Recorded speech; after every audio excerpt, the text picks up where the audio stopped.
నమస్తే బాబు.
ओम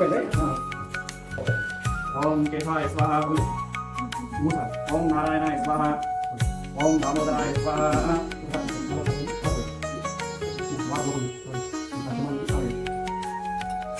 ओम शिवाय स्वाहा ओम नारायणाय स्वाहा ओम केशवाय स्वाहा ओम दामोदराय स्वाहा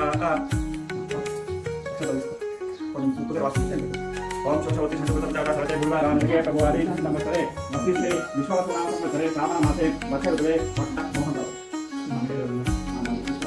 नामधेयस्य मोहनराव नामधेयस्य गिरिजा नामधेयस्य हर्षा नामधेयस्य शशांक नामधेयस्य प्रेमकुमार नामधेयस्य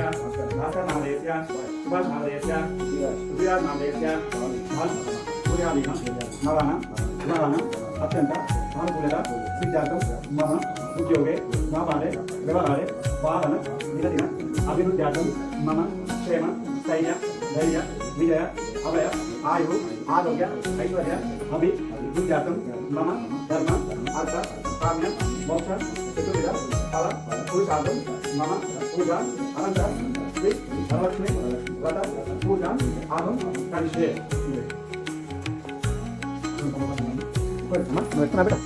పెట్టుకోలే బొట్టు బొట్టు పెట్టుకోండి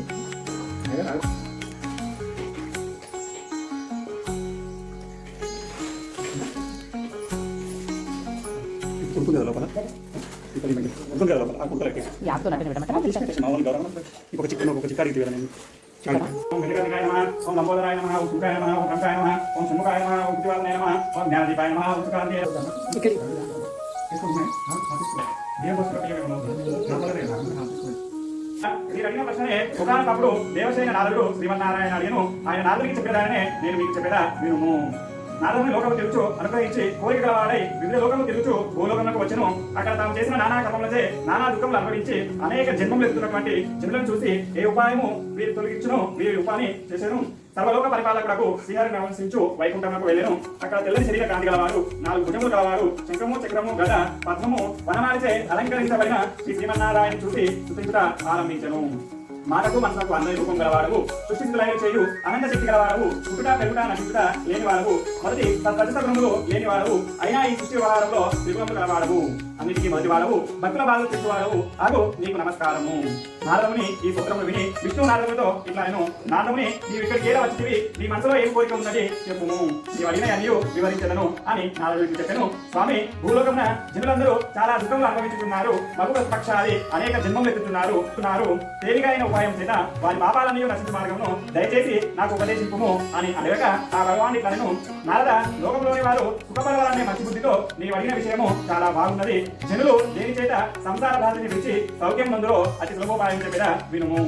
భూలోకమునందు స్వర్గలోకమునందు కూడా దుర్లభమైన మహాపుణ్యపదమైన వ్రతం ఒక్కటి కలదు అది మీ అందరి వాత్సల్యంతో చెప్పుతున్నాను అది శ్రీ సత్యనారాయణ వ్రతము దాని విధి విధానముగా ఆచరించిన వారు ఆ వ్రత విధానం ఏమి ఆ వ్రతం ఎప్పుడు చేసినతో ఫలము లభించును పూర్వం ఎవరైనా చేసి ఫలము నందినారా ఆ వ్రతము ఎప్పుడు చేయాలి ఇవన్నీ వివరముగా చెప్పును అని అడిగను ఆ భగవంతుడు ఇది చెప్పాను ఆ వ్రతము ప్రజల కష్టాలను సమకూర్చును ఈ వ్రతమును ఎప్పుడు చేయాలి మాఘమాసాన గాని వైశాఖ మాసాన గాని కార్తీక మాసాన గాని మరియు ఏ శుభందైనా ఈ వ్రతమును చేయవలను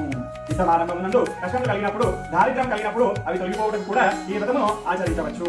నారద భక్తి శక్తిని బట్టి కానీ ప్రతి మాసం నందు కానీ సూర్య సంక్రమ దినం నందు కానీ ఈ సత్యనారాయణ స్వామి వ్రతము చేయవలను పొద్దునే లేచి దంతధానాది కార్యకృత్యాలు స్నానాది నిత్య కర్మలు ఆచరించి భక్తులు ఇట్లు వ్రత సంకల్పం చేసి ఆ దేవుడిని ప్రార్థించవలను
వచ్చిన వాని కథ చెప్పేదా వినుము. కాశీ నగరమున అతి దరిద్రుడు బావ, నేను ఒక బ్రాహ్మణుని అతి దరిద్రులను భిక్ష కొరకు ఇంటికి తిరుగుతున్నాను. నా దరిద్రం నశించే ఉపాయము నీకు తెలిసిన నాకు చెప్పుము అని ప్రార్థించాను.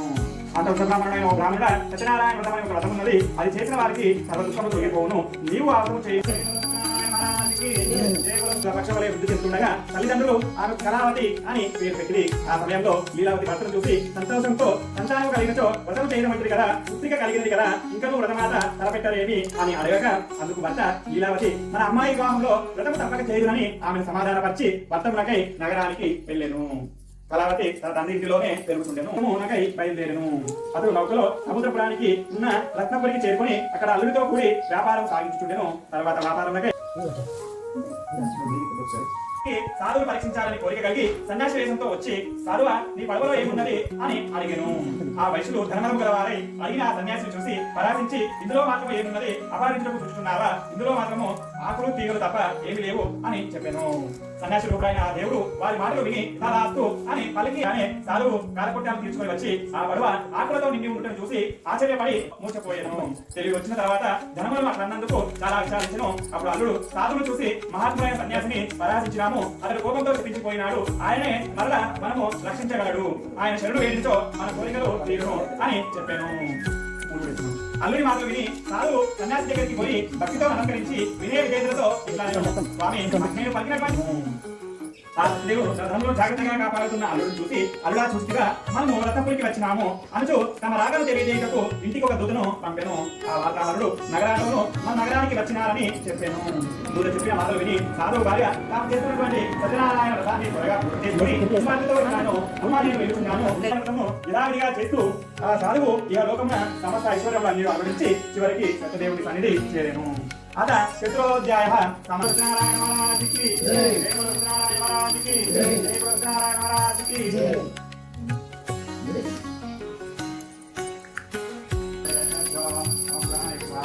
ఓం